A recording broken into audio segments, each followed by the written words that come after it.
Hello, thank you for choosing to watch CBA News. My name is Yunis Dekow.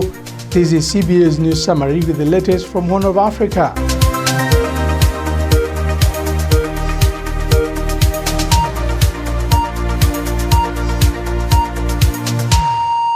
Opposition party UID has called on the release of jailed journalist in Hargeisa. The Information Secretary of UID Party Yusuf Kaisi has claimed that Abdiqadir Odi has been illegally detained on 18th December of the last year.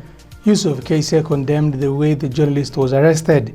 He stated that the government had followed the press law while prosecuting the journalist. UID Secretary added that the chief editor of Horn Cable TV is now facing emerging health problems.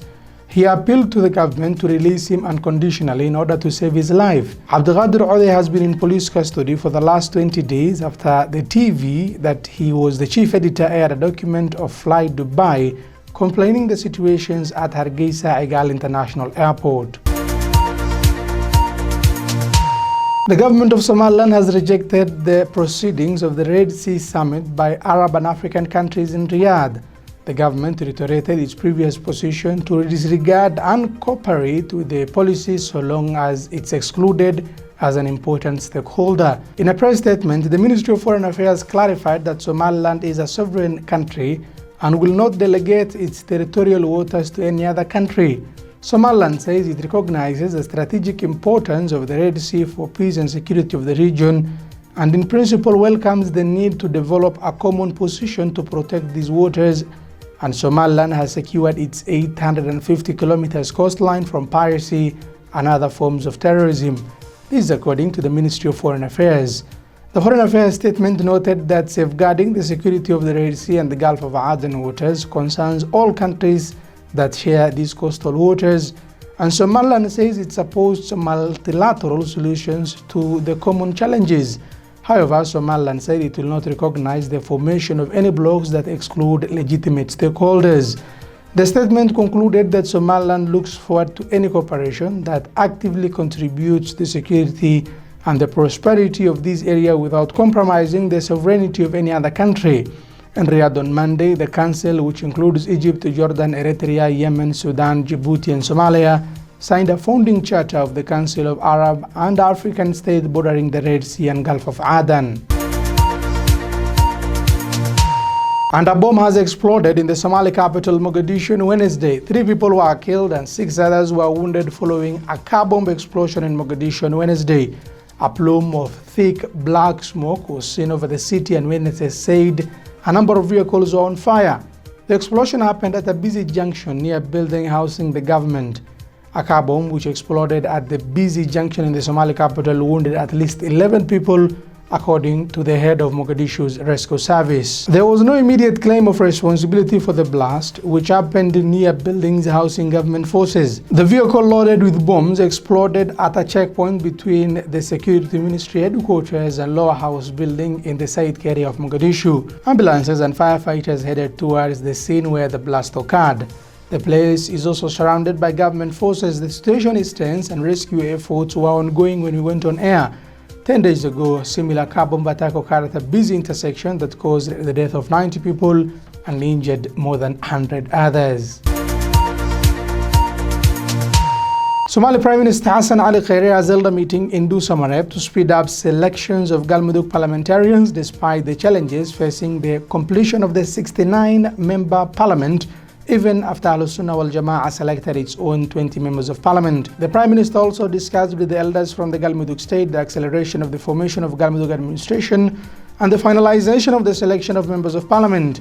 He also met with the top clan leader of Ayr sub-clan of Habargidir, who predominantly inhabit the Galmudug's regional capital of Dhuusamareeb, and requested them to intensify their role in finalizing the Galmudug state formation process. The Prime Minister has been in the region for 1 week, in which he managed to get a breakthrough to some of the contentious issues between the federal government of Somalia and Al-Sunnah wal-Jama'ah. The Prime Minister also met with members of the Galmudug Federal Parliament and thanked them for their efforts to build an inclusive Galmudug state. On the other hand, the Prime Minister, who is in Dhuusamareeb for a week, is expected to return to Mogadishu today, and the list of the 69 members of Galmudug Parliament is expected to be announced in the coming hours. A multi-agency team led by detectives yesterday arrested a Duksi teacher, Nur Hassan Abdi. Nur is accused of escaping to Doble in Somalia with over Kenya shillings 7 million, which is equivalent to $70,000 belonging to Muslim faithfuls who were to attend Hajj prayers last year. Around 30 pilgrims were excited at the prospect of traveling to Mecca, but to their dismay, they were left stranded in Isle, Nairobi after the agency and the person responsible for their travel arrangement received over $70,000 and then disappeared. According to a statement by the detectives, Mr. Nur Hassan Abdi, a Hajj agent operating under the business name Ihaf Hajj and Umrah Agency, allegedly received the cash from a number of prospective pilgrims for the 2019 Hajj in Saudi Arabia, but did not fulfill his obligations. He has been on the run with the victim's passport after being paid between 350,000 to 400,000 Kenya shillings by each individual. He was arrested while escaping to Doble, a border town along the Kenyan-Somali border.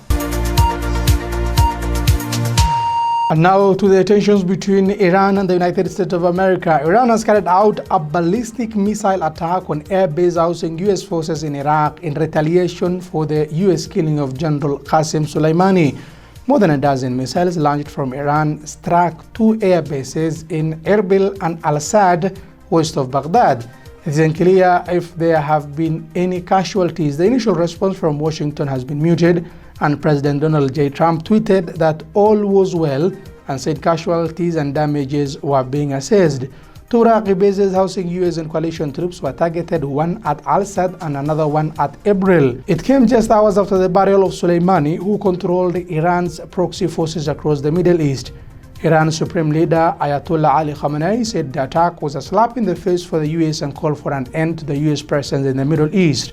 Just hours after the missile strike, a Ukrainian airline crashed in Iran shortly after takeoff. However, there is no evidence that the two incidents were linked. Several airlines have announced that they are avoiding both Iranian and Iraqi airspace amid the rising tensions. That is all we have for you on this particular news summary. Thank you for being with us. You can get this information and much more on our website and on our social media platforms.